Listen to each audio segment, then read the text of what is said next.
Um dos problemas que o professor mais enfrenta, né, junto com os alunos, obviamente, os alunos me mandam os e-mails, a gente tem, né, aquela mentoria em grupo. Professor, o meu cliente vendeu um imóvel, comprar de gaveta, ou fez até escritura pública, mas o comprador, professor, comprador não faz nada. E o pior, professor, o nome do meu cliente está executado numa execução fiscal. O município, que mora no prédio da prefeitura, está executando o meu cliente. O problema é, o que o meu cliente faz? Ele quer tirar o nome, ele não quer mais. Ou outra situação, essa um pouco mais grave, eu falo um pouco mais grave, porque um aluno meu, trabalhando para uma grande imobiliária, essa imobiliária, há uns 15 anos atrás, mais ou menos, 20 anos, 2005, 2000 ali, essa imobiliária comprou um grande terreno, fez o loteamento regular, bonito, fez lá, criou cada matrícula, mais de 200 matrículas, ou seja, mais de 200 terrenos, e, de repente, essa imobiliária prestes a falir, porque é tanta execução fiscal que ela está sofrendo, de lotes, vamos falar assim, que ela já vendeu, que gente já está morando lá. Professor, e agora? Como que eu resolvo essa situação? Porque não é justo. E aí, eu quero dizer para vocês assim, ó, preparei um materialzinho top, que eu vou disponibilizar ao final da aula para vocês, tá bom? Deixa eu compartilhar a tela aqui. Pessoal, professor, o que eu tenho que fazer nesse caso e como que eu vou tirar esse IPTU do nome do meu cliente, professor? Socorro. O que eu faço para obrigar a transferir o imóvel para o nome de quem comprou e transferir os encargos do IPTU para quem comprou? Para isso, querido aluno, querida aluna, nós temos que ter em mente 3 importantes artigos do Código Civil.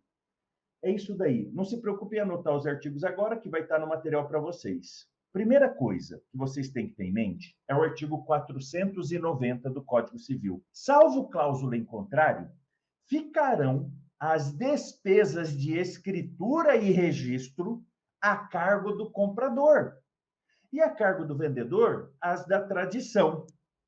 Assim, compete ao comprador providenciar o registro da escritura pública para transferir o bem para o seu nome. Quando alguém compra algo, o Código Civil presume assim, lembra? Para comprar imóvel no Brasil, tem 2 fases, 2 momentos. Então, qual que é a primeira fase? Fala ir no tabelião de notas, aquele que nota fato. Qual fato que o tabelião de notas vai notar? E vai escrever um documento, e nesse caso é a escritura pública. Qual fato ele vai notar? A vontade do vendedor de vender e a vontade do comprador de comprar. Quem que vai pagar esse trabalho do tabelião de reduzir a termo a vontade do comprador e do vendedor? Regra, o comprador. Então, o comprador arca com a escritura pública. Pronto. Fizemos a escritura pública. Agora vem a segunda etapa. Onde é a segunda etapa de uma compra e venda de um imóvel? Cartório de registro de imóveis. Então, preste atenção. A primeira etapa de qualquer imóvel do Brasil, presencialmente, então, se as partes forem presencialmente no cartório, ela pode ser feita em qualquer tabelião de notas do Brasil. A primeira etapa pode ser em qualquer tabelionato de notas. Quer ver o exemplo? Eu posso ir até um tabelionato de notas lá no Chuí, lá na ponta do Brasil,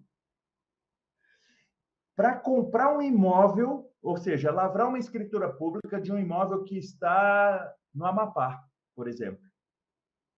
Então, a primeira etapa da compra e venda, que é a escritura pública, pode ser lavrada em qualquer tabelionato de notas do Brasil. Qualquer um, professor, qualquer um, desde que seja presencial, né? Que as partes vão presencialmente. Aí agora tem o e-notariado. O e-notariado tem umas peculiaridades, né? Mas não é o tema da aula hoje. Mas eu quero que você entenda isso. Que a primeira etapa eu posso fazer em qualquer cartório do Brasil. Qualquer cartório. Qualquer cartório. Agora, a segunda etapa, qual que é a segunda etapa? Lembra? Fala assim, cartório de registro de imóveis. Então, vamos lá. Qual que é a segunda etapa, querido aluno, querida aluna? cartório de registro de imóveis. Ou seja, eu pego a escritura pública que o tabelião notou a vontade do vendedor, notou a vontade do comprador, reduziu a termo, pegou a assinatura de todo mundo. Eu pego esse documento e levo até o cartório onde o imóvel está matriculado ou transcrito, vulgarmente falando, onde o imóvel está registrado. Então, a segunda etapa para transferir a propriedade no Brasil tem que ser feita exatamente, via de regra, vamos falar circunscrição, mas eu vou falar de um jeito mais fácil. Na cidade ou na circunscrição, que seria o termo mais correto, onde esse imóvel se encontra. Na minha cidade aqui, Campo Grande, no Mato Grosso do Sul, nós temos 3 cartórios de imóveis, são 3. Então, 1/3 da cidade está no primeiro ofício, outro 1/3 no segundo ofício, outro 1/3 no terceiro ofício. Eu vejo, olha, o bairro X do imóvel X está no primeiro ofício. Eu levo a escritura pública lá no primeiro ofício. E por que eu tenho que levar a escritura pública lá no primeiro ofício? Porque o Código Civil que manda, queridos alunos. Olha só o que o artigo 1245 do Código Civil fala para a gente. Transfere-se entre vivos a propriedade mediante o registro do título translativo no registro de imóveis. Qual que é o título translativo? Fala escritura pública. De uma compra e venda de um imóvel acima de 30 salários mínimos. Escritura pública.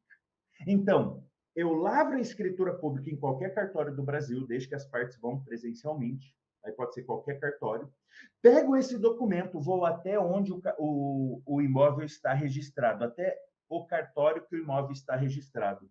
Uma vez que eu vou até esse cartório onde o imóvel está registrado e registro essa escritura, lembra? Eu paguei para lavrar a escritura pública. Agora, eu, como comprador, eu pago para registrar a escritura pública. Lembrando, ainda eu pago ITBI. Então, eu pago, vamos falar assim, 2 emolumentos. Um para lavrar a escritura pública, outro para registrar a escritura pública e ainda vou pagar o imposto de transmissões de bens imóveis, o famoso ITBI.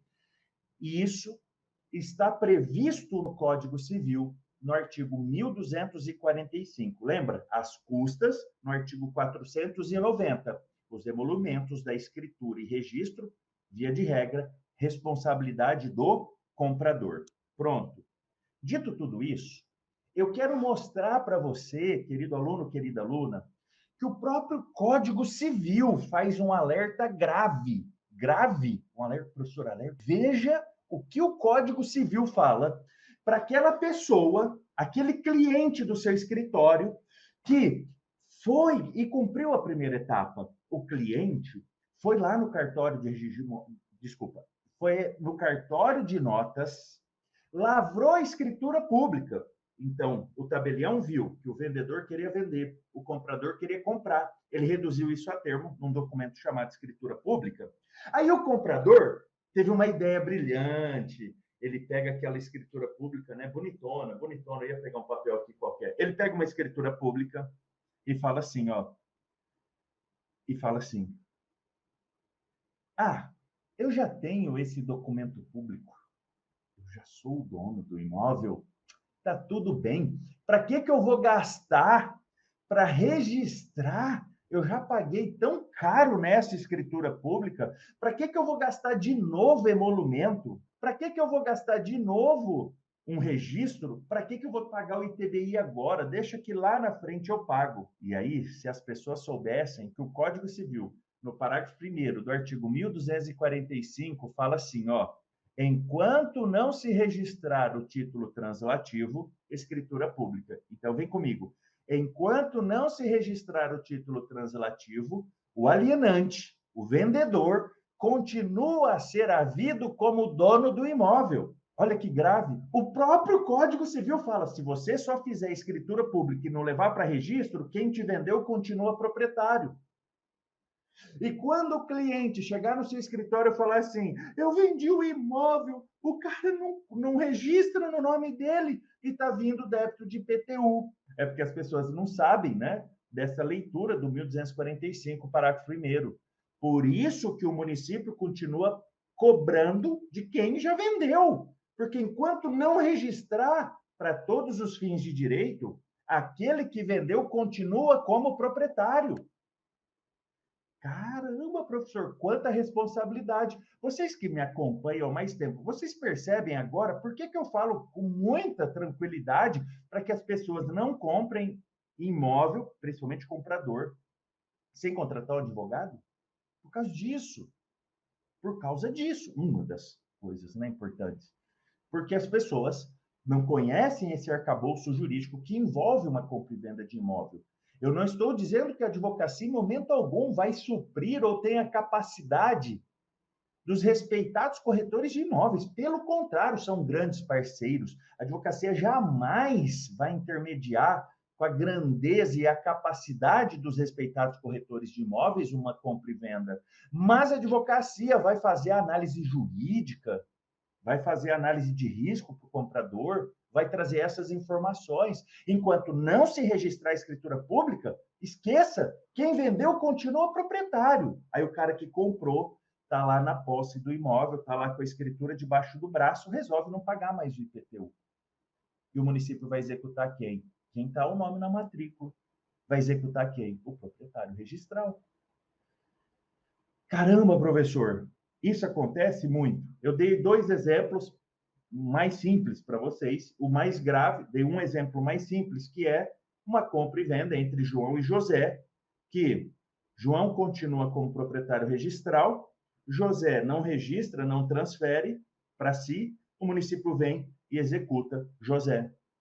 E aí, José, por exemplo, e aconteceu já isso, José é um servidor público que uma das do código de ética lá, por exemplo, do cargo dele era nunca ter uma execução contra si. O cara correndo risco até no trabalho por causa de uma execução fiscal de um imóvel que ele já vendeu, mas quem comprou não transferiu, vamos falar vulgar, não registrou para o nome dele.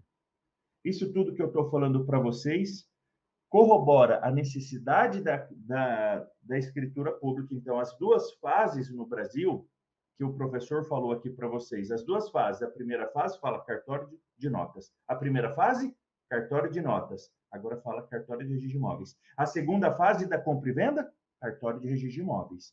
Isso está no artigo 108 do Código Civil, e o professor lê para vocês aqui. Não dispondo a lei em contrário, a escritura pública é essencial à validade dos negócios jurídicos que visem a constituição, transferência, modificação ou renúncia de direitos reais sobre imóveis de valor superior a 30 vezes o maior salário mínimo vigente no país. Então, querido aluno, querida aluna, como regra no Brasil, pouquíssimos imóveis vão custar menos que 30 mil reais. Quase que não existe, quase que não existe. Então, basicamente, nós vamos sempre presumir que tudo que envolva um imóvel, eu tenho que partir de compra e venda, eu tenho que partir pensando nas 2 fases. A primeira fase, cartório de notas, aquele que nota fatos, que vai notar a vontade do vendedor com a vontade do comprador, vai reduzir a termo num documento chamado escritura pública. Ele entrega a escritura pública para o comprador, que tem a obrigação legal, artigo 490, de pagar esses emolumentos desse trabalho do tabelião. Ele pega junto com o tabelião e vai até agora, lá no cartório de registro de imóveis, com uma pessoa chamada oficial do registro de imóveis, para que o oficial, uma vez pré-notado, uma vez protocolado a escritura pública no cartório de imóveis, o cartório de imóveis registre a escritura pública. E com o registro da escritura pública, eu transfiro o quê? A propriedade. Eu tiro o nome do cliente da matrícula e coloco o nome do vendedor, do comprador. Então, eu tiro o nome do vendedor e coloco o nome do comprador.